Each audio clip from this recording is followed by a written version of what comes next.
Loophole plug करूंगा वो ये है कि अभी अभी अफ्रीका के चुनिंदा कंट्री ने, अफ्रीका के काले वो हबशी बैकवर्ड, उन्होंने अपनी एक यूनियन बनाई है जिसमें वो अपना फ्री ट्रेड एरिया बनाएंगे। है बात पूंजी की। और भारत के पुरानी सभ्यता वाले, भारतीय संस्कृति का दम भरने वाले हिंदुस्तान, पाकिस्तान, बांग्लादेश 6 कंट्रियों ने, 8 कंट्रियों ने वायदा किया था 1985 में कि हम सार्क बनाएंगे। तो सार्क तो इनका, सार्क खा गई मछली। भारत, पाकिस्तान, साउथ एशिया का सार्क मछली खा गई। मगर अफ्रीका वाले आज 1 जनवरी से 2020 से वो आप इकट्ठे हो रहे हैं। तो ये एक साउथ एशिया के लोग जो बड़े बड़ी सभ्यताकारी बनते हैं उनके लिए एक क्वेश्चन मार्क है कि हमारी अकल देख लो, हमारी सोशियोलॉजी देख लो। एक बात, अब सोशियोलॉजी की थोड़ी सी बात एक और है कि सोशियोलॉजी की इंपॉर्टेंस इतनी है कि जैसे शब्द नहीं है कि नहीं शब्द है, विचार कर दिए, सुखदेव ने कर दिया, सचिन ने कह दिए, ये शब्द नहीं है भाई साहब। 2-4 मिसालें पुरानी देख लो आप। जब किसी को बुद्धिज्म की सोशियोलॉजी पसंद आ गई तो उसने घर बार छोड़ करके भिक्षु बन गया। जब बुद्धिस्ट की सोशियोलॉजी ने घर छुड़ा दिया, राज छुड़ा दिया, भिक्षु बना दिया। और जब सनातन धर्म वापस आया तो उन्होंने नागा फौज बनाई, कपड़े लगाना छोड़ दिए, सर्दी में नंगे रहने लगे। क्योंकि जब बात जच जाए, सोशियोलॉजी किसी को पसंद आ जाए, क्रिश्चियनिटी की विशेष को पसंद आ गई सोशियोलॉजी, मिशनरी बने, खाते पीते लोग अफ्रीका के जंगलों में, हिंदुस्तान में, नॉर्थ ईस्ट में आकर के वहां कैंप लगाए और हॉस्पिटल स्कूल खोल दिए, क्योंकि वो सोशियोलॉजी ने कंपेल कर दिया जाके अपना काम करो। जब इस्लाम आया तो पीर फकीर कहां बगदाद और कहां किश्तवाड़ पहुंच गए फकीर। क्यों कि जब किसी को सोशियोलॉजी प्रमाण चढ़ जाए तो आदमी को कंपेल करती है कि तू आगे चल। और जब बाबा नानक की सोशियोलॉजी चढ़ गई तो सर्ववंशदानी, सारा वंश अपनी सोशियोलॉजी के लिए कुर्बान कर दिया। कोई पैसा नहीं, कोई कीमत नहीं, कोई कुछ नहीं। ये है इंपॉर्टेंस सोशियोलॉजी की। सोशियोलॉजी की वैसी वैसी बात नहीं है। और कश्मीर की बात भी सोशियोलॉजी से जुड़ी हुई है। छोटी सी बात कश्मीर के बारे में है कि कश्मीरियों की पिटाई हो रही है 1953 से। पहले चांटे वगैरह पड़ते रहे बेचारों को, लाठीचार्ज होता रहा, और 90 के बाद गोली से। 53 से पिटाई चालू और 90 के बाद गोलीबारी। मगर भारत की जनता के सिर पर जूं तक न रहेंगे। क्यों कि सोशियोलॉजी मेल नहीं खाती दिमाग की। वो राष्ट्रवाद, हिंदू राष्ट्रवाद प्रमाण चढ़ा हुआ है। वो जो सोशियोलॉजी एक आरोप अपने को कंपेल करती है कि चुप रहो, मुसलमान की पिटाई हो रही है, तुम्हें क्या है। इसलिए सोशियोलॉजी ऐसी वैसी बात नहीं है। किताब है, कोई जहाँ शब्द हैं जो ऐसे सज्जन घनश्याम सुखदेव जी बोल देते हैं सोशियोलॉजी, ना ना, पीछे देख लो जो सोशियोलॉजी इनको चढ़ गई है, सर्ववंशदानी, और कहाँ से कहाँ तक लोग चलते रहे हैं और सब कुछ कुर्बान करने के बाद भी आज बात चल रही है। और शब्द गुरु का मतलब यही है, एजेंडा शब्द जो गाइडलाइन है, गाइडलाइन है, उसमें व्यक्ति नहीं है कि कोई क्या कह रहा है, जो लिखा हुआ है उसमें बात करो कि मैं इस पर क्या कर रहा हूँ। तो कश्मीर की मसला जो है इसके 3-4 डायमेंशन हैं। एक तो सोशियोलॉजी का डायमेंशन भी है, शायद वो बाद में करेंगे डिस्कस। इंटरनेशनल है, नेशनल है, रिलीजियस है, एथनिक है। ये 4-5 डायमेंशन जब कश्मीर को देखें तो फिर थोड़ा सा इसकी हिस्ट्री में देख करके फिर इसकी 4-5 डायमेंशन देखेंगे। 4-5 डायमेंशन है बाली वैली में और जम्मू में ये कैसे काम कर रही है। तो हिस्ट्री इसकी बड़ी टेढ़ी भी नहीं है तो बड़ी सादी भी, सिंपल भी नहीं है कि इंग्लिश के वक्त राजा को जो स्टेट ट्रांसफर हो गई, उस वक्त तो व्यवहार ही यही था। और ये बात मत समझो कि भारत को आज़ादी मिली है, ये बात क्लियर हो साफ। भारत को ट्रांसफर ऑफ पावर हुआ है और वो ऐसे हुआ है कि सेकंड वर्ल्ड वॉर के बाद जब तीन महाशक्तियां जाल्टा में मिली, अमेरिका ने बम गिराने के बाद, तो उसने चर्चिल को यही कहा, सिंपल सादी बात कह दी चर्चिल को, सिंपल दो लफ्ज कहे हैं। इसका मतलब ये नहीं है कि इंडिया में तुम अपनी मार्केट की मोनोपोली रखो, बजे लफ्ज क्या अब ये नहीं चलेगा कि हिंदुस्तान की मंडी में तुम्हारा ही माल मिले। अब तो मैं तुमसे सिर निकालने वाला हूं। अमेरिका ने ये कहे हैं शब्द चर्चिल, रूसवेल्ट। जब रूसवेल्ट ने चर्चिल को ये कह दिया कि तू तो अब छोटा है, बड़ा तो मैं प्लेयर हूं, मैंने एटम बम बना के जापान की तबाही कर दी है, अब इसका मतलब ये नहीं है कि तू हिंदुस्तान की मंडी में तू ही सारा सामान बेचेगा। आखिरकार जब हो गया हाँ पे, अब तो हिस्सा मांगेगा, मंडी में माल इसका भी आना चाहिए। जब मंडी में माल आना हो तो हिंदुस्तान को ऐसा जुगाड़ करना पड़ा अंग्रेजों को कि ताकि पावर ट्रांसफर हो गई। और जो पावर ट्रांसफर हुई वो 15 अगस्त 1947 को हुई। आज़ादी नहीं है, मत समझो कि हमने सीधे निकाल दिया वो चले गए, ना ना ना ना, वो तो उनकी आपस में भाई तू इतना बड़ा इलाका संभाल के बैठा, तू क्या कर रहा है यार। उस आज़ादी में क्या हुआ कि 565 स्टेटें और जो अंग्रेजी इलाका था, कि जैसे अभी ये लाहौर वगैरह तो इंग्लिश के अंडर था, पंजाब भी कुछ इंग्लिश के अंडर था, मगर महाराजा पटियाला अलग, और भी राजे हो गए यहाँ पर, ऐसे ही जम्मू कश्मीर का राजा भी। तो उनके लिए जो आगे के जो इंग्लिश का एरिया है, जो ब्रिटिश कंट्रोल्ड एरिया है, उसकी तो पार्टीशन हो गई। उसका पैमाना ये बना कि जिस डिस्ट्रिक्ट में, जिस जिले में 80% मुस्लिम हैं वो पाकिस्तान, अच्छा, और जिसमें 80% डिस्ट्रिक्ट से कम है वो हिंदुस्तान। अच्छा, ये नहीं है कि किसी ने कहा, ये कहते हैं ना RSS वाले, उनको निकाल देते, उनको निकाल देते, उनको निकाल देते। जब डिस्ट्रिक्ट का फैसला हो गया, डिस्ट्रिक्ट का, कि जिस डिस्ट्रिक्ट में 80% मुस्लिम है वो पाकिस्तान, और वहाँ के लोगों की चाहे प्रॉपर्टी छोड़े ना छोड़े वो अलग बात है। अगर ये बंटवारा होता, कहीं मंदिर में फैसला हो जाए कि हिंदुओं को हिंदुस्तान चाहिए, और मस्जिद में फैसला हो जाता पाकिस्तान मुसलमान कर देते कि हमें पाकिस्तान चाहिए, तो बात अलग थी। वो फैसला ब्रिटिशर का, वो हाउस ऑफ कॉमन का। और आप ब्रिटिश इंडिया एक्ट देखो तो ब्रिटिश इंडिया एक्ट पर आपका वो 3 शेरों वाला लोगो नहीं है। आपके संविधान पर तो है 3 शेर, और नीचे लिखा हुआ पता नहीं क्या हो, असत्य में जाते, झूठ की ही जय हो, तो वो सत्य में जाते लिखा हुआ है शायद। तो मगर उसमें वो महारानी का बना हुआ, इंग्लिश का वो बना हुआ है, अंग्रेजों का बना हुआ है वो, जिसका मतलब इंडियन इंडिपेंडेंस एक्ट वो हाउस ऑफ कॉमन में पास हुआ है। जब भारत का independence act house of common में पास हुआ, फिर तुमने अंग्रेजों को कैसे भगा दिया, ये तो बड़ा सोच लो यार। जब हम इतिहास के साथ सोशियोलॉजिकल गड़बड़ी कर देते हैं तो हम भटक जाते हैं रास्ते से। ये सोशियोलॉजी का सवाल ही है ना, ये सोशियोलॉजी का सवाल है, बाकी कोई नहीं जाता। अब 565 स्टेटों के लिए ये डायरेक्शन आ गई कि इंग्लिश एरिया का डिवीजन तो हो गया, और वो 80-20 के हिसाब से,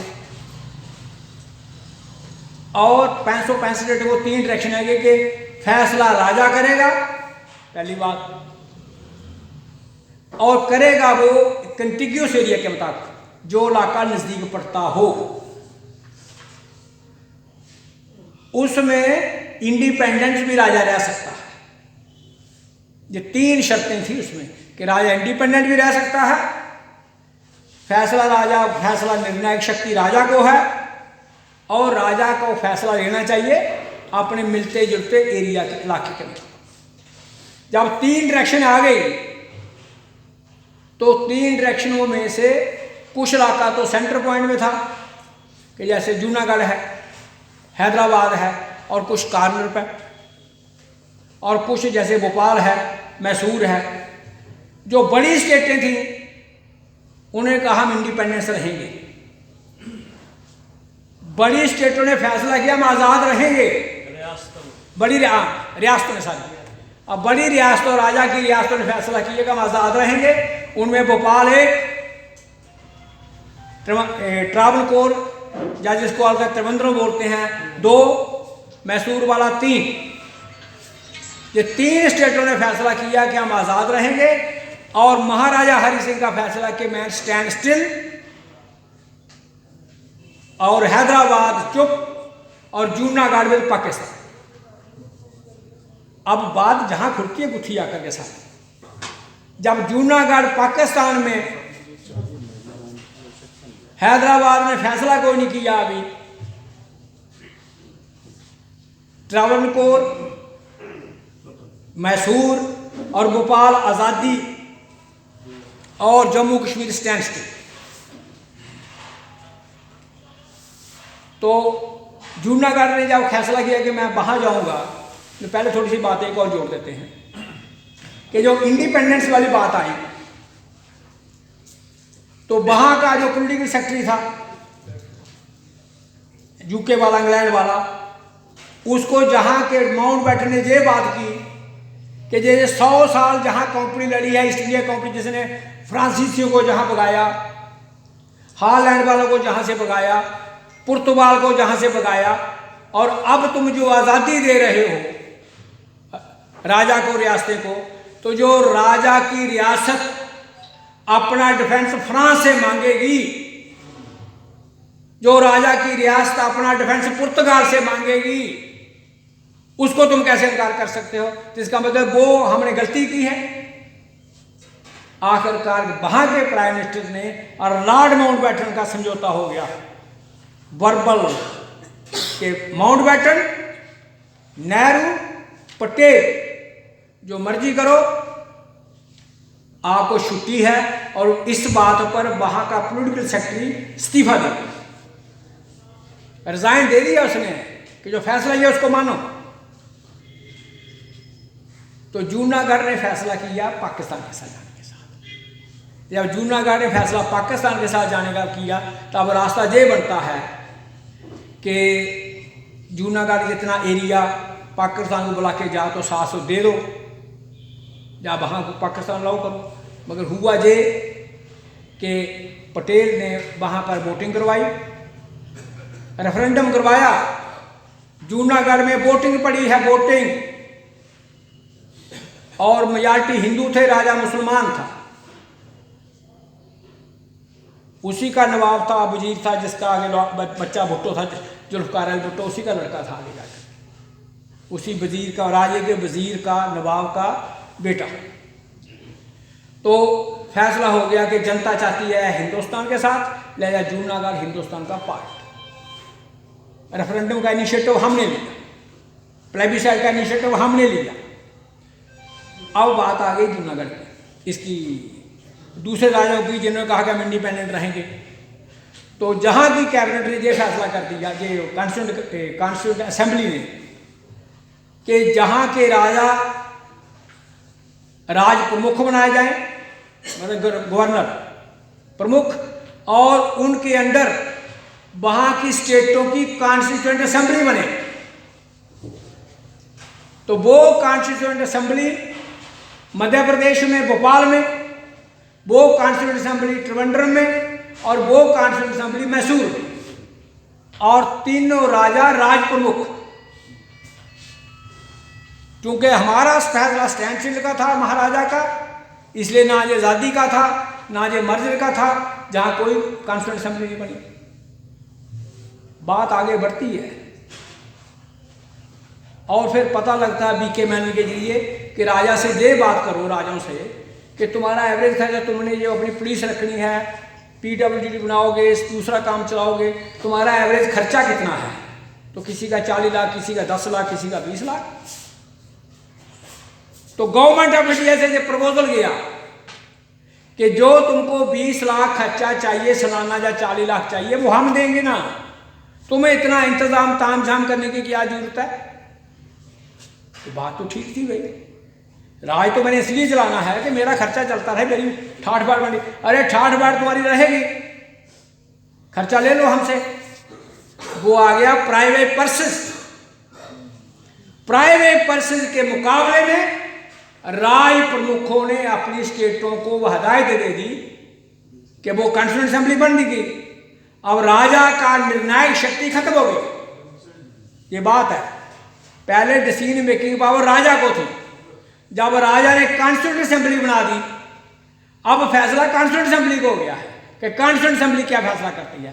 तो मध्य भोपाल की कॉन्स्टिट्यूएंट असेंबली का फैसला इंडिया के साथ मर्जर का, त्रिवेंद्रम की कॉन्स्टिट्यूएंट असेंबली का फैसला, ट्रावणकोर बोलते थे उस वक्त, ट्रावणकोर की कॉन्स्टिट्यूएंट असेंबली का फैसला इंडिया के मर्जर के साथ, और मैसूर की कॉन्स्टिट्यूएंट असेंबली के साथ फैसला इंडिया के मर्जर के साथ, और तीनों राज्यों को प्राइवेट पर्सेस। अब बात रहेगी दो की, हैदराबाद और जम्मू कश्मीर। हैदराबाद के राजा ने गुजरात से बात की, गोवा वालों से बात की कि मुझे कॉरिडोर दे दो ताकि समुद्र तक मेरी पहुंच हो जाए, ताकि मैं रास्ता बना सकूं।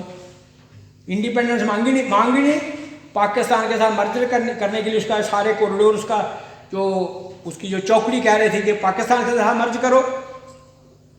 आखिरकार वहां पुलिस एक्शन हुआ, पुलिस एक्शन होकर के हैदराबाद को मर्ज कर लिया गया। जे स्टैंड स्टिल रहा। अब ये स्टैंड स्टिल रहा तो 15 अगस्त से लेकर के 26 अक्टूबर तक जम्मू कश्मीर ना पाकिस्तान के साथ, ना इंडिया के साथ, ना बरतानिया के साथ, क्योंकि बरतानिया तो कहा कि हम आपका डिफेंस विड्रॉ कर लेते हैं, ना हमारा डिफेंस इंडिया के पास, ना डिफेंस हमारा पाकिस्तान के पास, ना हम इंडिया के, ना पाकिस्तान के, ना ब्रिटिश के। वो पोजीशन आज है जम्मू कश्मीरियों की खासकर। ना कश्मीरियों को बेचारा पाकिस्तान संभालता है, ना कश्मीरियों को हिंदुस्तान संभालता है, ना अमेरिका कहता है कोई इनका कोई सोचो, कुछ नहीं लाज। उस वक्त 26 अक्टूबर के पहले जब अटैक हुआ तो राजा को फिर फौज मांगना पड़ी।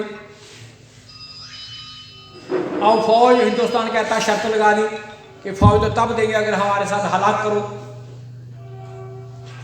और राजा ने वो अपना एग्रीमेंट कर दिया, पर किया उसने कंडीशनल, असेशन किया उसने, मर्जर नहीं किया। ये 2 लफ्ज अंग्रेजी के, हिंदी वाले तो बोलते हैं ना आरएसएस वाले के वो बिले दिवस मतलब मर्जर। ये मर्जर नहीं है, असेशन है। और असेशन का मतलब ये है कि ये कुछ शर्तें हैं, इन शर्तों के साथ हूं मैं, वो 4 शर्तें हैं उसके साथ कि डिफेंस, फॉरेन अफेयर्स, कम्युनिकेशन और करेंसी, ये 4 तुम्हारी, बाकी मेरे पास। और उसके साथ जो चिट्ठी है वो सारी हमारी 3rd वॉल्यूम में है। वो जो साथी पढ़ना चाहता है, जिसको शक है कि गप हो सकती है, झूठ हो सकता है कि है नहीं है, वो राजा ने 4 बातें ये लिखी हैं कि अगर भारत सरकार मेरी सरकार के बारे में, इस रियासत के बारे में कोई कानून बदलना चाहे तो मुझे जा मेरी औलाद पूछे बगैर नहीं बदल सकती। जब ये क्लास माउंट बैटन के पास जाती है, नेहरू के पास जाती है, पटेल के पास जाती है, वो सेशन माना जाता। फिर हम कैसे कह सकते हैं नहीं पटेल नहीं चाहता था कि सेशन हो जाए। पटेल तो ये कहते थे कि जम्मू कश्मीर दे दो पाकिस्तान को, हैदराबाद ले लो। वो जैसे स्टैंड पॉइंट पर थे पटेल के। अब उस सिचुएशन में, उस हालात में कि जब ये सेशन हुआ तब फौज आई और फौज से कुछ आधा इलाका खाली हुआ, कुछ आधा इलाका नहीं हुआ। असेसन ऑफ इंस्ट्रूमेंट साइन किस के हैं वो बताओ। महाराजा हरि सिंह के और उसके माउंट बैटन के। नेहरू के तो नहीं ना? नेहरू के नहीं। हाँ ये बात है नोटवर्दी। ये आम जो प्रोपेगेंडा है ना कि नेहरू और शेख की गड़बड़ी है, ये नेहरू फैमिली की और शेख फैमिली की गड़बड़ी है, ये इंस्ट्रूमेंट ऑफ असेशन पर सिग्नेचर जो हैं भेजा महाराजा हरि सिंह ने और ओके किया लॉर्ड माउंटबेटन ने।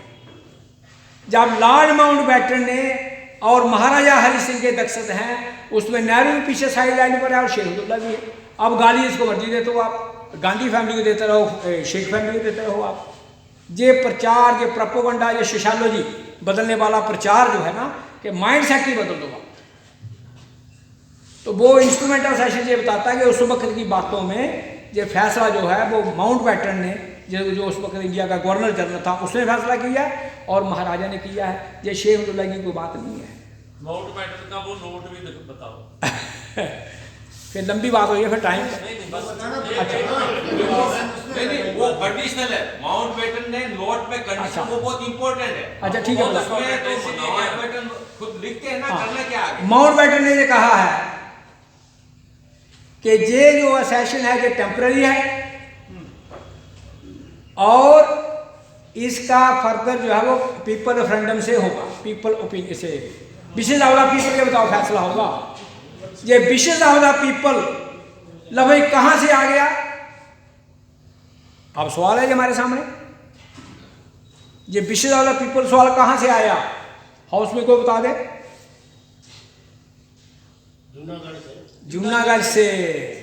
बस हम लोग कहते हैं नेहरू ने दिया उसको, माउंटबेटन ने चालाकी है, ये कांग्रेसियों की बेईमानी है ना। ये विशेष आवला पीपल जूनागढ़ से पैदा हुआ, जूनागढ़ से और होम मिनिस्टर कौन था उस वक्त जिसने पुलिस एक्शन करवाया? पटेल साहब। इसका मतलब है कि विशेष आवला पीपल का जन्मदाता कौन हुआ? तो फिर बताओ, जब इन बातों को देते हैं, एक लफज चला कि विशेष आवला पीपल, और विशेष आवला पीपल का ओरिजिन पॉइंट है जूनागढ़, और जूनागढ़ में एक्शन कराने वाले होम मिनिस्टर, और होम मिनिस्टर हमारा उस एक्शन, होम मिनिस्टर की पॉलिसी का ओरिजिन सोशियोलॉजी निकलता है विशेष आवला पीपल, और विशेष आवला पीपल आज कश्मीर के लिए सिरदर्दी बढ़ता है और उसके लिए प्रोपेगेंडा और चला देते हैं कम्युनलाइज एंगल से। तो कहने का मतलब मेरा ये है कि ये जो इतिहास जब चला तो आधा कश्मीर खाली हुआ, आधी ना हुआ। अभी ये राजनाथ कहता है एक दिन, पता नहीं कि वो परले वाला भी लेना है, तो मैंने किसी को कहा वो ले रहे हैं दोबारा। हाँ, तुम्हारा खुद जो घर का अपना तुम्हारा सगा बेटा वो तुम्हारी सेवा नहीं करता और महल्ले वाला बेटा तुम्हारी सेवा करेगा। क्या नॉनसेंस बातें हैं कि जिनके साथ 70 साल तुम रहे, जिनको 70 साल तुमने रखा, 70 साल तक वो कश्मीरियों को तुम अपना नहीं बना सके, अपना नहीं बना सके। इसका मतलब कोई दीवार तुमने खड़ी कर दी बीच में, जो पहले हो सकता कम दीवार थी, अब ज्यादा हो गई। तो वो मुजफ्फराबाद, मीरपुर, पुंछ का डिवाइडेड एरिया, गिलगित बिल्तिस्तान जिनसे 70 साल पिछड़े हो गया है, वो इनके साथ चलेंगे, दिल्ली वालों के साथ लगाओ इनके दिवालियापन दिमाग का। ये सिर्फ प्रोपेगेंडा और प्रचार और बार मांगरिंग सोशियोलॉजी लोगों को आगे ले जानी है, उसके लिए। अब इसके बाद जब कोई भी खेत, खासकर जहाँ पंजाब वाले, कोई भी खेत जिसका आधा टुकड़ा मेरे पास, आधा टुकड़ा बी के पास, उस खेत को क्या कहेंगे हम कि सारा मेरा है, जब बी कहेगा सारा वहां पर है, वो डिस्प्यूट। तो जब ये झगड़ा हुआ कि आधा एरिया वो पाकिस्तान से खाली नहीं करवा सके, तो जो किस्सा नेहरू चला गया यूएनओ में कि असेशन हमारे साथ हुआ है और कंडीशन आप मानते हैं इस बात को, और ये इलाका पाकिस्तान का हो खाली करवाए। और वहाँ भी वही फैसला हुआ जो जूनागढ़ में हमने कहा था, करवाया था कि हाँ विश्व यूएनओ ने ये कर दिया कि पाकिस्तान जहाँ से आर्मी निकालेगा और उसके बाद इंडियन आर्मी वहाँ स्केलेटन फॉर्म में रहेगी, और हिंदुस्तान भी अपनी इंडिपेंडेंट कश्मीर से निकालेगा, और जहाँ पर लोगों का प्लेबिसाइड हो जाएगा और लोगों के विशेष के मुताबिक फैसला होगा, जैसे जूनागढ़ में हुआ है। ये लिखा नहीं यूएनओ में, मगर इसी टाइप का। अब ये 48 में ये फैसला होता है, उस यूएनओ रेजोल्यूशन से ही महाशक्तिवाद की दखलंदाजी कश्मीर में शुरू हो जाती है। महाशक्ति दखलंदाजी कहाँ है?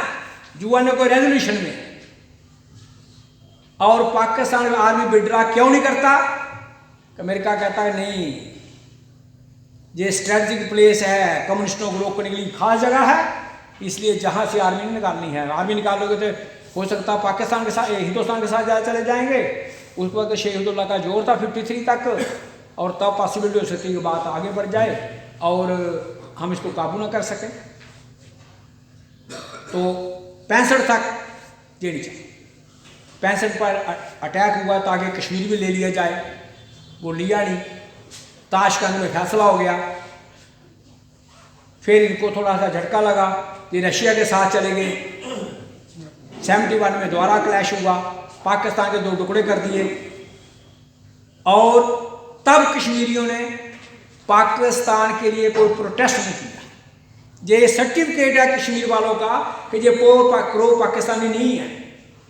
अगर कश्मीरी पीपल प्रो पाकिस्तानी होते तब पाकिस्तान के जब 2 टुकड़े हुए तब तो वहां हल्ला करते, आर्म स्ट्रगल लड़ते। तब नहीं, वो तुम्हारे साथ है, तुम्हारे साथ, जिनको तुम अब डिसोन करते हो कि नहीं ये हमारे नहीं है।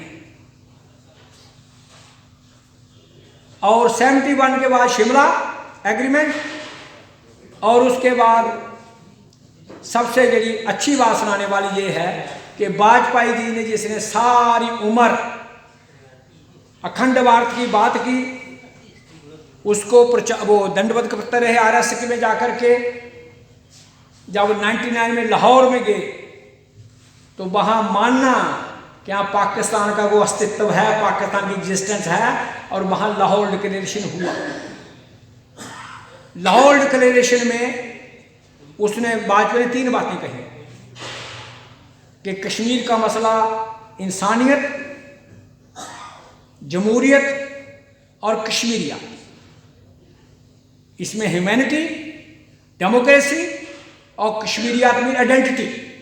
जैसे पंजाबियों की अपनी आइडेंटिटी, तमिल वालों की अपनी आइडेंटिटी है, मलयालम की अपनी है, बंगालियों की अपनी है, हरियाणा वालों की अपनी, वो अपनी आइडेंटिटी कश्मीरियत, डेमोक्रेसी और इंसानियत।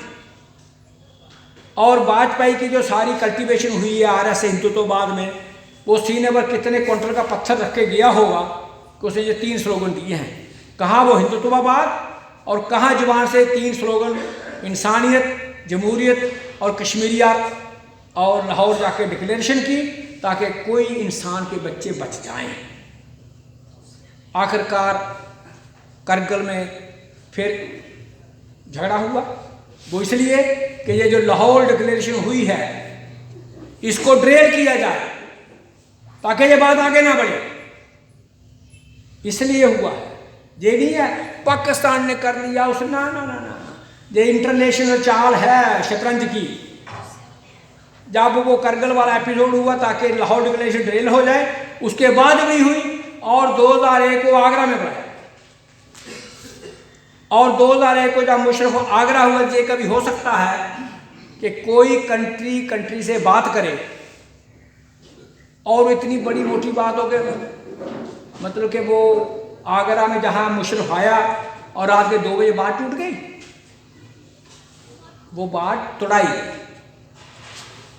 वो इसलिए तोड़ाई गई, नाम तो उस वक्त अडवाणी का, सुषमा स्वराज का आया, पर बाद में ये पता लगा कि जो इंटरनेशनल वेपन लॉबी है, अंतरराष्ट्रीय विश्व की जो हथियार विक्रेता लॉबी है, उन्होंने सोचा कि तुम्हारे 2 बड़े ग्राहक तो चले गए, अरबों का सौदा लेने वाले चले गए तुम्हारे हाथ से, तुम्हारी दुकानें खत्म हो जाएंगी अगर इनका समझौता हो गया, पीस एग्रीमेंट हो गया इंडिया पाकिस्तान का। तो लिहाजा आगरा समिट फ्लॉप। अब जो कल बात अपने साथ सज्जन ने भी कही थी कल, अब बात 2001 से लेके आगे सोचो, आप पंजाबी भी सोचो, जो आए हैं सब सोचो ध्यान से कि 2001 के बाद इंडिया और पाकिस्तान के साथ जो हमारे कंपनियों ने व्यापार किया है, पूंजीपतियों ने, वो तो पैसा कमाएंगे और हमारे बच्चे बॉर्डर पे बढ़े। मुकेश अंबानी और अडानी चीन के बॉर्डर के पार जाकर के पैसा कमाएंगे और हमारे बच्चे डुकलाव में मर करके अपनी जान गंवाएंगे। क्या इसी धारा पर चल रहा है? तो 2001 के बाद जितने लोग भी सिक्योरिटी फोर्सेस वाले और सिविलियन, चाहे वो कश्मीर में मरे हो सिविलियन, या सिक्योरिटी फोर्सेस वाले, या पंजाब के साथी चाहे जो अपने बच्चों की कुर्बानी देते हैं वहाँ पर, वो सबको मैंने नया नाम दिया, वो है पॉलिटिकल मर्डर है। वो सियासी कत्ल करवाए गए हैं, सियासी बलि के बकरे चढ़ा दिए हैं कि बॉर्डर एक देवता है, वहाँ किसी बकरे की कुर्बानी दे दो उनकी।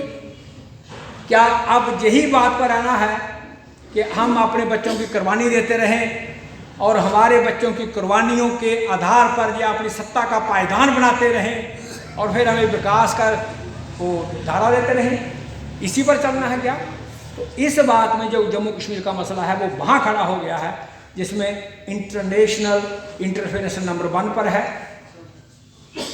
और अब नेशनल का दायरा जो आता है कि ये मसला जम्मू कश्मीर में था, ये बात ठीक है, और इसको 80 से पहले या 85 से पहले इसको पॉलिटिकल पार्टियां हल कर सकती थी, 85 से पहले कर सकती थी। जैसे इसकी 2-3 मिसालें भी आपके सामने हैं कि जब यूरोपियन इकनॉमिक कमेटी बनी और उसके बाद उन्होंने जब यूरोपियन यूनियन बनाने का प्रपोजल दिया, तो यूरोपियन यूनियन पर जब प्रपोजल दिया तो तब उन्होंने सबको कहा कि तुम्हारे जितने आपस में मसले हैं वो 2000 से पहले हल करके लाओ। ये नहीं है कि तुम यूरोपियन यूनियन में बैठो और कुत्ते की तरह आपस में लड़ो। तब अलाद का मसला, ट्रेसोल का मसला, ये सारे मसले हल हो गए। और जहाँ तक कि आयरलैंड का मसला भी हल हो गया। आयरलैंड का मसला क्या, कश्मीर की तरह मसला है आयरलैंड का भी, कि नॉर्दर्न आयरलैंड कैथोलिक और कंट्रोल है बरतानिया का, और चाहते हैं वो आयरलैंड के साथ जाना। ये कहता कि नहीं हमारे साथ हो, तुम 700-800 साल से। वो 30 साल लगातार आर्म स्ट्रगल हुई और आखिरकार 98 में गुड फ्राइडे एग्रीमेंट हुआ। अब बात से देखने वाली ये है कि बरतानिया के पास बिट्टो पावर और एटम बम, मगर आयरिश रिपब्लिकन आर्मी के साथ बैठ करके बात करने में कोई शर्म नहीं आती उसको। क्यों? कि पीस लाना है, चाहे उन्हें पूंजी के लाना है, ये बात ठीक है, एनवायरनमेंट के लिए पीस नहीं लाना, 98 में लाना पीस शांति पूंजी के लिए है, मगर फिर भी उन्होंने पीस लाया, शांति लाई, कि शांति होगी तो व्यापार होगा।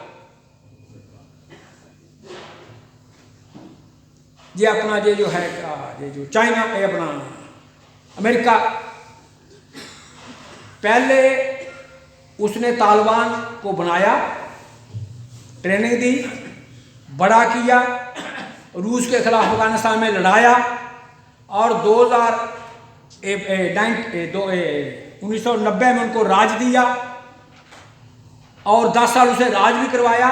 और तालिबान ने यूएनओ में रिप्रेजेंटेशन रखी है कि जब तालिबान की सरकार अफगानिस्तान में थी तब अफगानिस्तान का रिप्रेजेंटेटिव जो यूएन में था वो तालिबानी था। वही तालिबान 2001 के बाद टेररिस्ट ऑर्गेनाइजेशन बन जाती है। जब वर्ल्ड ट्रेड सेंटर पे जहाज गिरते हैं और 2001 से लेकर के 19 तक 18 साल लड़ने के बाद अमेरिकन महाशक्ति आज फिर वो कतर में बैठकर तालिबान के साथ बात करती है। बिट्टो उसके पास है, एटम बम उसके पास है, मगर वो शर्त नहीं लगाता, कोई शर्त नहीं। उधर बम ब्लास्ट भी हो रहे हैं, पीस नेगोशिएशन भी चल रही है। आप अपने घर की नजर मारो, आप बस अपने घर में नजर ये मारो कि जब वाजपेयी 99 में गए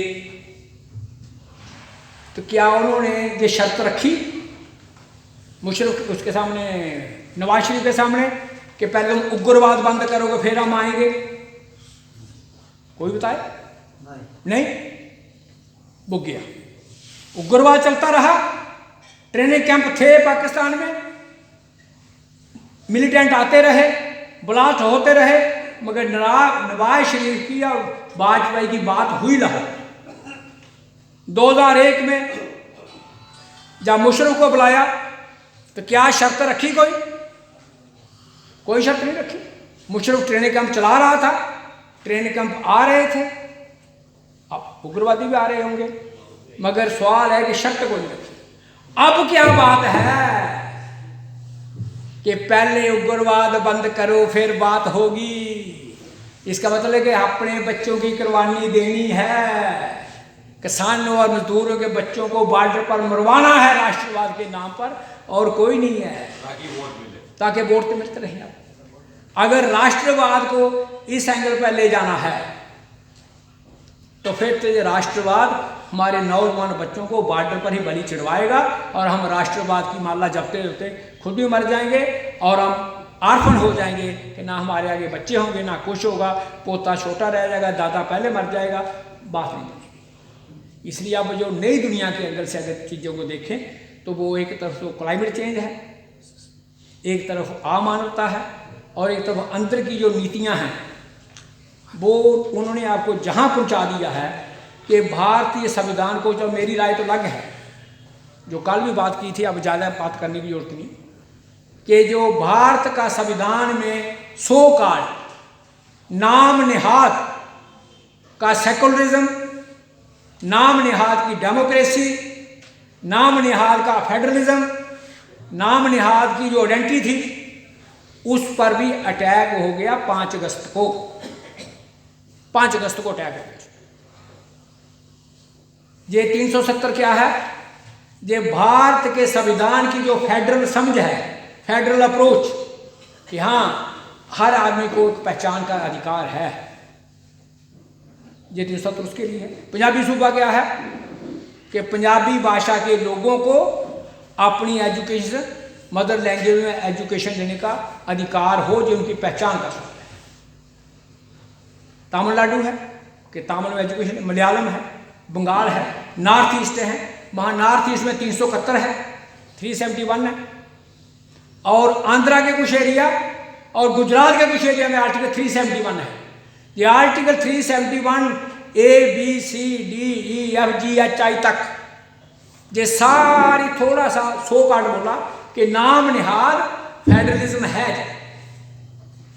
जब 370 उखाड़ते हो, इसका मतलब आपने फेडरलिज्म का कवाड़ा कर दिया और सेकुलरिज्म का भी कवाड़ा कर दिया। और आगे बात अब आ रही है कि ये जो नया जो हिंदू सेकुलरिज्म आएगा, ये हिंदू सेकुलरिज्म है, तो उसकी मैंने 2 मिसालें, मैं अभी 21 तारीख को था, उधमपुर में था। उधमपुर में एक गुज्जर हॉस्टल में मीटिंग करना गया, तो मैंने बच्चे से पूछा भाई तुम्हारे डैडी का क्या नाम है? तो बच्चे हंस पड़े। तो उन्होंने कहा उनके 2 बच्चे थे। मैंने कहा बात क्या हंसने वाली, सुना तो दो। नहीं अंकल जी हम हंसने। फिर उनके वो वार्ड था ना, वार्ड जो वार्ड में क्या वार्डन ने बताया कि एक्चुअली इनके डैडी को यहाँ एक जगह लिखा है संगारा, नहीं नसारा, एक जगह लिखा है नसार। अब नसारा और नसार एक है कि 2 हैं? एक बात, एक मेरे अपने दोस्त आ नज़ीर अहमद, उसने एक अपने नेबर की बात सुनाई। एक हरिजन है तो उनके 4 बच्चे हैं, 5। मैंने कहा इनका क्या बनेगा भाई? उन्होंने कहा इनका नाम है धर्मू। उन्होंने कहा जो है A son of Dharmu, B son of Dharamchand, C son of Dharampal और D सन ऑफ धर्मराज।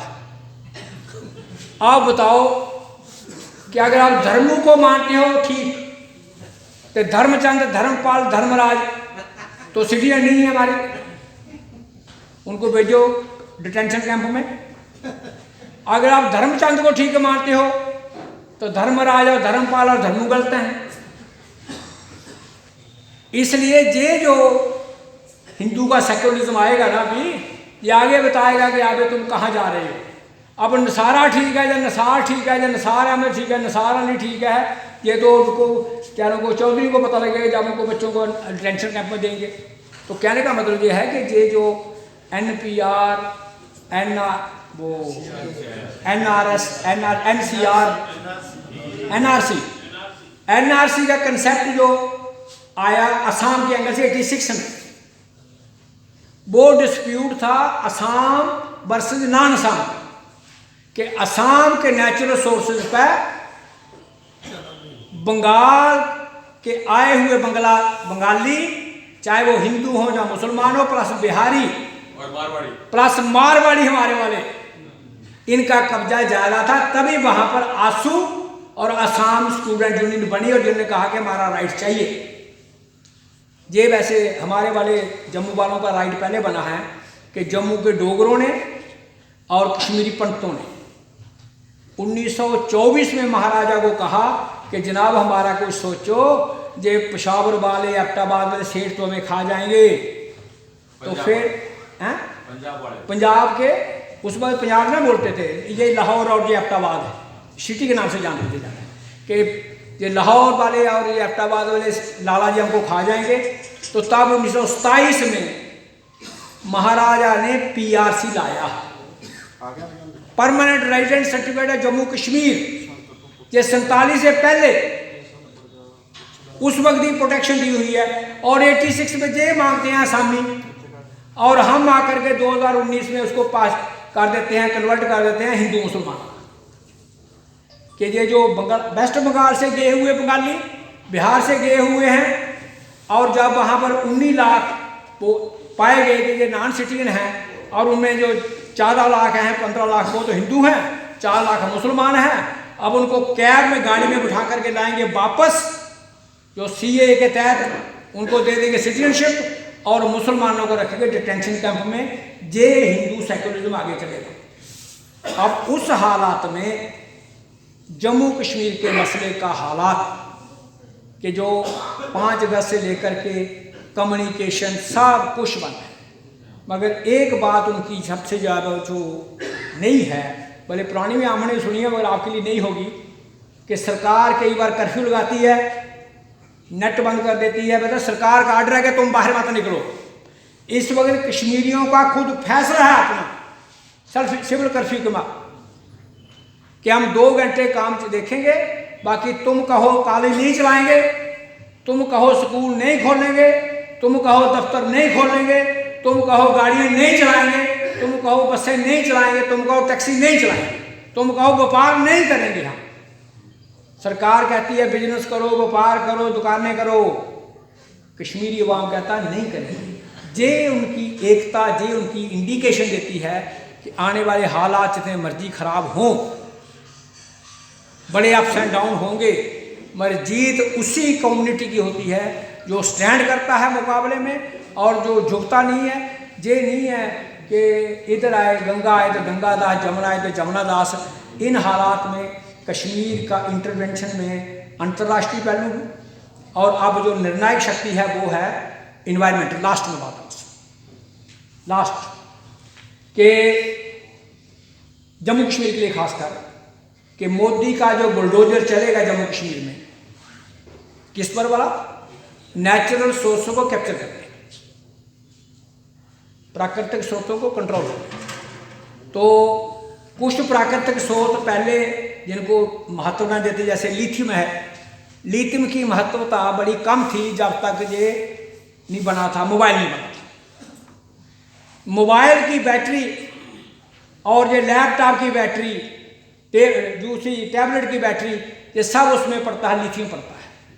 ऐसे लिथियम की बड़ी कम इम्पॉर्टेंस थी जब तक ये विंड मिल नहीं बनी थी, जब सोलर एलिमेंट बना था तब तक ये रेयर अर्थ एलिमेंट है ना, इनकी बड़ी कम इम्पॉर्टेंस थी। हाँ ठीक है मतलब जब तक एटम बम नहीं बना हो तो यूरेनियम तो था, मगर यूरेनियम की इम्पॉर्टेंस का पता नहीं था कि यूरेनियम करता क्या है।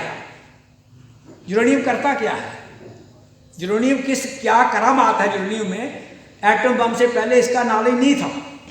ऐसे ही अब जम्मू कश्मीर में जो बहुत सारे नेचुरल रिसोर्स अनएक्सप्लोर्ड हैं, तो अगर जहाँ पर रियासत रहती चीफ मिनिस्टर रहता तो फिर वहाँ की सरकार इनको अंबानी को आकर जहाँ रिक्वेस्ट करना पड़ता, चाहे महबूबा को करे या फरूदुल्ला को करे, तो वो कहाँ वो मुकेश अंबानी और उमरदुल्ला को रिक्वेस्ट करे आकर के, ये नहीं बात जचती।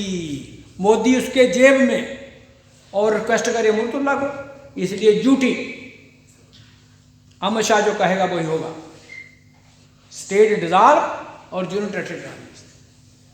अब उसका बुलडोजर तभी रुक सकता है अगर एनवायरनमेंट को नंबर 1 रखो। 125 प्रोजेक्ट अप्रूव हुए हैं, 91 पास। अब 91 प्रोजेक्ट में 1000 कनाल जमीन कठुआ डिस्ट्रिक्ट, 7000 कनाल जमीन सांबा डिस्ट्रिक्ट, ये 17000 कनाल सरकारी ज़मीन वो किस लाला जी को, किस कंपनी को देंगे, ये फैसला दिल्ली करेगी। और जहाँ के लोग करेंगे क्या उनको एनवायरनमेंट को बचाना है या अपने हाथों से एनवायरनमेंट को तबाह करना है। और ऐसे ही जो पीर पंचाल के एरिया जहाँ इनको पाकिस्तान के पास जगह है, रावलपिंडी के पास ही है, वहाँ गैस बहुत निकलती है। जगह का नाम है सरी। वहाँ इतनी गैस है कि उसके प्रेशर से इस्लामाबाद में गैस कहता है गैस जलाओ, फ्री लाओ। इनको यही उम्मीद है कि जैसे वहाँ गैस निकल रही है, पीर पंचाल में भी गैस वैसे ही निकलेगी। तो इंडियन ONGC ने जहाँ पर जम्मू में ट्राई की थी सुरईसर में, वो निकली नहीं। पर अब चूंकि मशीनरी बड़ी एडवांस आ गई है, अब वो किश्तवाड़ में बोर करें, पीर पंचाल में करें, पुंछ में करें, या रामबन में करें, जब उनकी चॉइस है।